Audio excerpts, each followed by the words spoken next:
Hey everybody, welcome. I'm Sara Wiseman. Today we're going to work on our June 2025 channeled forecast.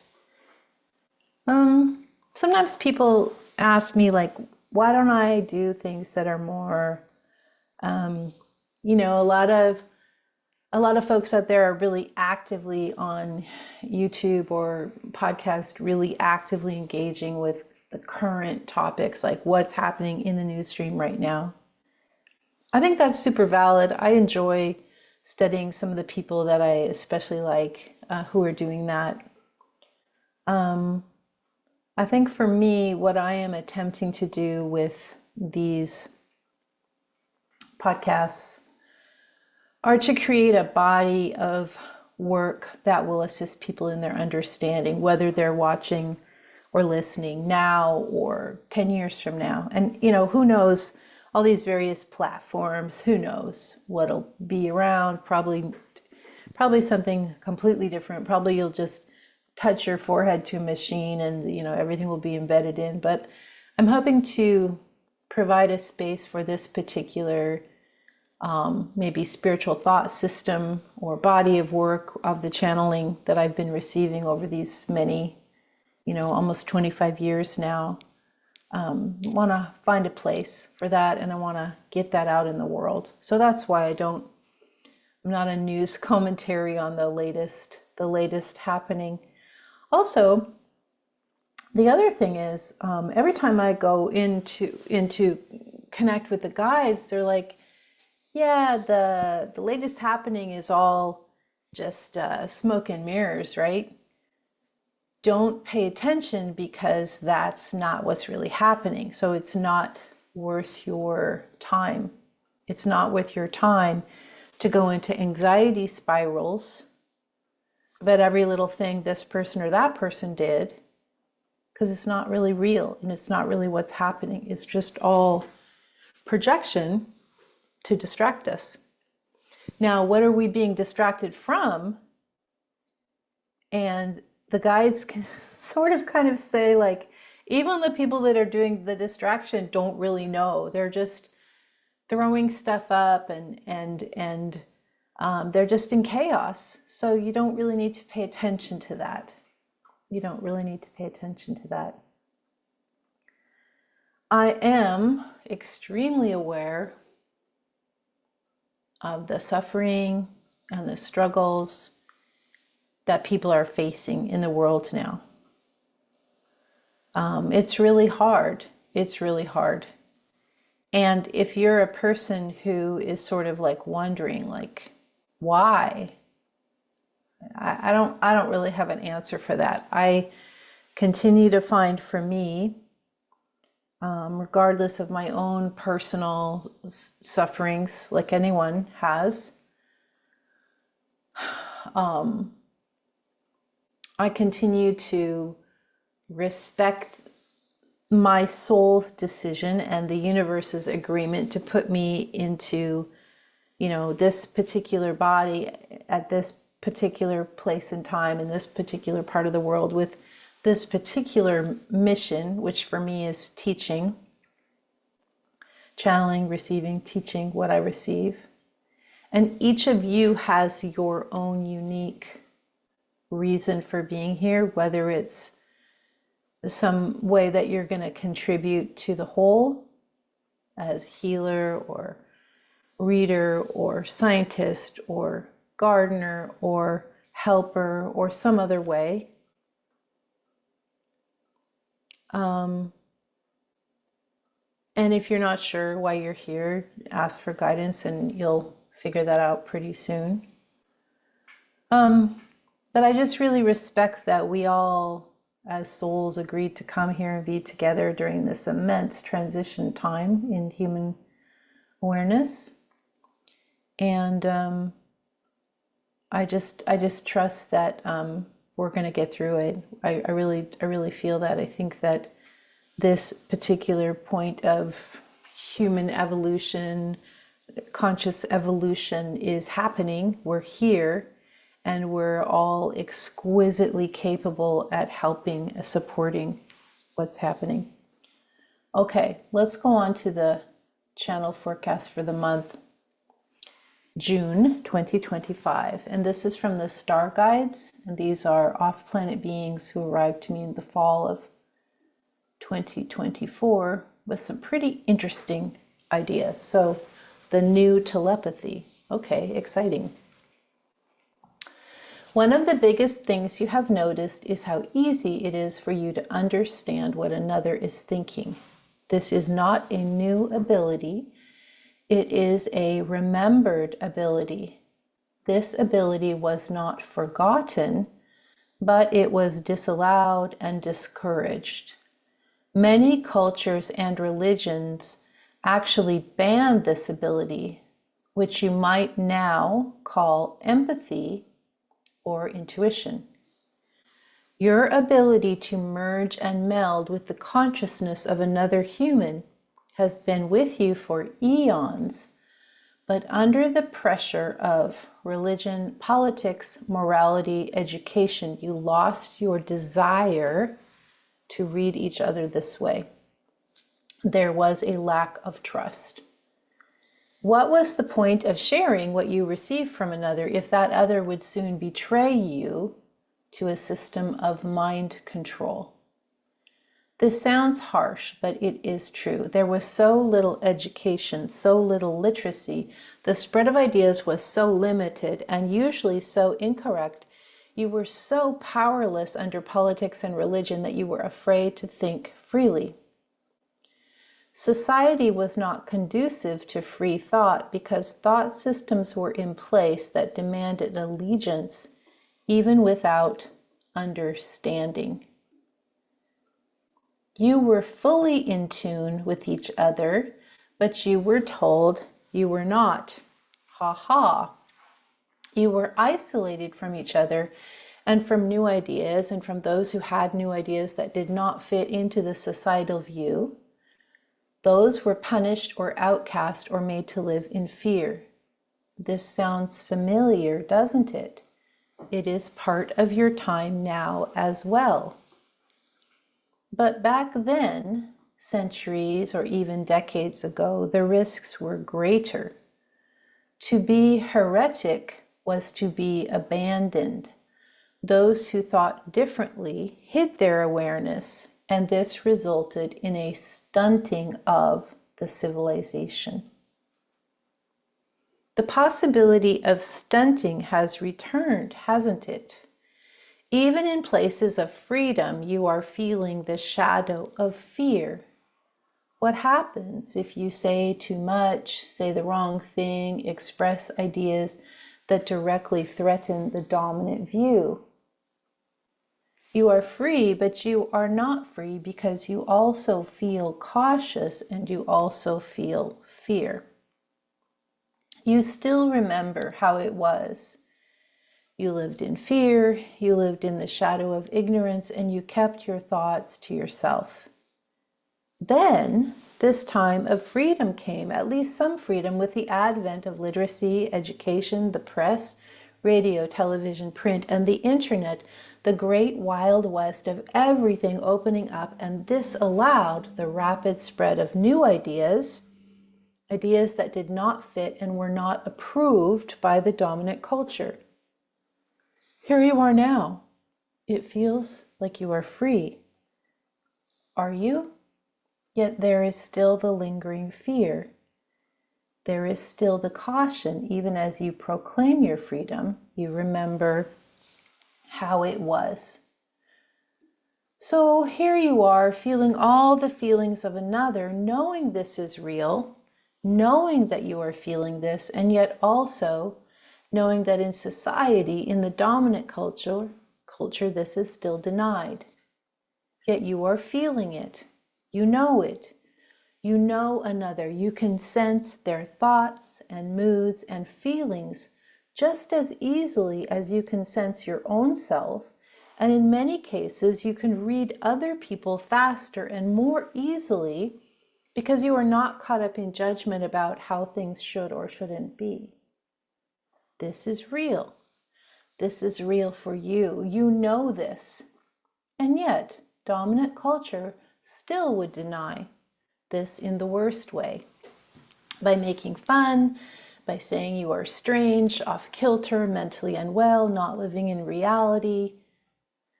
The question is, what reality is the dominant culture living in? There are so many dimensions, as you are beginning to understand. You get to choose where you exist. We say again, you get to choose where you exist.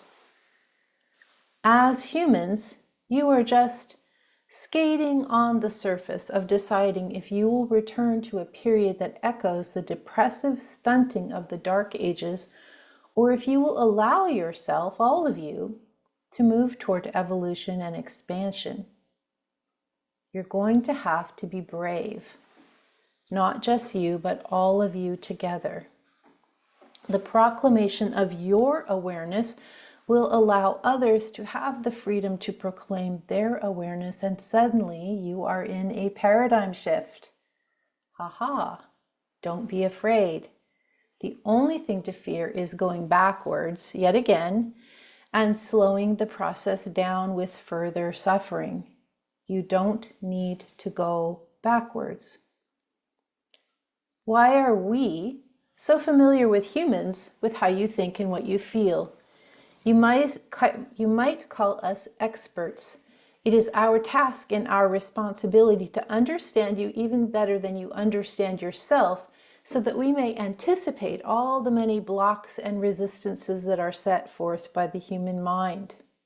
You have many ways of blocking what is real, and we do know and understand these without judgment. You are who you are, and you are at a level that can only be moved as quickly as it can be moved. We are patient. We will be here for eons more if that is what is needed. But right now, you have the possibility to go much faster. To repeat, if you are told that what you know is not so, and if you allow yourselves to be labeled as unclean, immoral, heretic, against the dominant culture, all of what you have gained will be lost. This is why we have come now, to encourage you, to sustain you, to help you see clearly what you believe is correct. We are here to help you have hope. So I find that somewhat intense. I remember at the time of channeling it, how intense it felt. And when they began last fall, beginning to talk about the new telepathy, I started working with my most advanced student groups, and we did a really interesting 8-week module on telepathy. And it was fascinating because, now granted, like a lot of these students are really deep in their practice, and I've been working with them, or they've been working, in different teachers, and so they're quite far along, most of them. And but in the group, we were able to achieve this level of accuracy with telepathy that was really, really high. Like, I would say 95% of what we attempted to send back and forth to each other was received with great accuracy. And you know as well as I know that our ability to read people immediately is amazing. And it's kind of like when I see people say, I know that people use, like we use our phones, our devices as a way of distracting and as a way of, like as a little anxiety security blanket to help us not connect and help us not be in the reality of who we're actually in front of, right? Because it's intense. But when we put the devices down and we actually connect to each other, our ability to read each other is just immediate. And as we also know, our ability to read whoever is on a screen or a podcast. Some people are better with visual and some people are better with audio, but we can read it. We just know immediately, like, this is true or this is not true, or this is hidden and disguised, or this is not, or this is authentic or this is not. And so this is kind of what is beginning to happen as we're hearing so much of what is false. We're checking in with ourselves, thank goodness, and we're like, well, that's not really right. That's not right. And then we're checking in with the few others that are like, yeah, that's not really right, is it? Yeah, that's just a projection. That's a distraction. That's a chaos, drama. And then we just hone in and then we start to see what's really happening. And again, I don't think you really have to call yourself a psychic to have this ability. This is just, it's just how humans are. In ancient times, people were able to use telepathy instead of, like, some of you even remember, back in the old days, when I was a kid, like, say I'm going to meet way back, I'm going to meet friends at a park, because back then we roamed like the wild animals. we just went outside with no phone and no ID, and we just went outside every day. And so I'll meet you at the park. Okay, what park? We probably knew we had a regular park. What time? Yeah, I'll see you there. Probably a general range. Where? What part of the park? The park's big. It's like a bunch of acres. Where? Oh, we'll figure it out. We did figure it out. We would be there at exact time, exact spot, without any device to help us navigate that. And that's because we were telepathically attuned to each other before devices. Going way, way back, many peoples would communicate telepathically as a way of, say you were out in the wilderness and you fell and hurt your leg, and you would connect telepathically to someone, please come get me. I need help. You would have these experiences where you were thinking about someone way back and you write them a letter and your letter's cross in the mail. They were thinking about you too, even though it take a letter, it used to take a letter, a week or 10 days or several weeks to cross, and hear this. You never called them, you never spoke to them, you just were thinking of them and the letter would cross. And these types of experiences would happen all the time.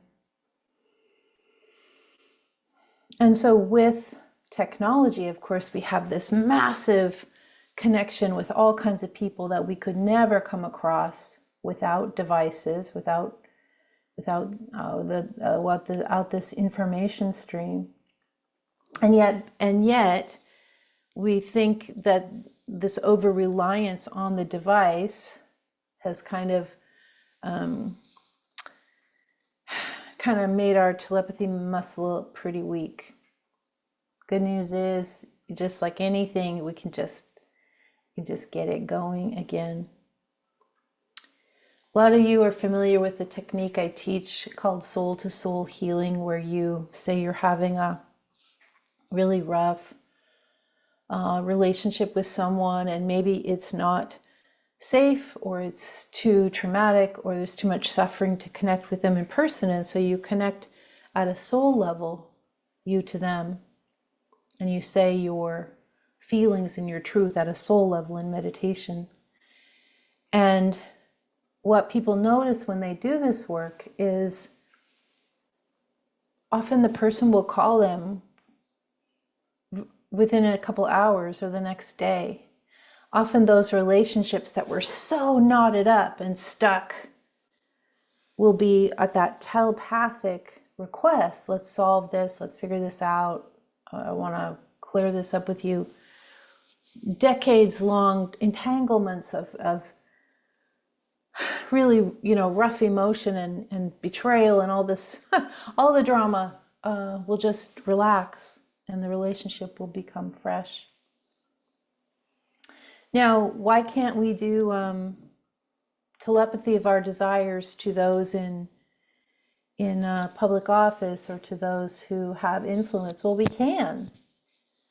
And in fact, in your meditation practice, I would highly suggest that you send these ideas or these requests to those who are in the current power structure, like a request for compassion, a request for love, a request for respect, a request for human rights, for animal rights, for plant rights, for the Gaia, the entire, celebration of support of Gaia.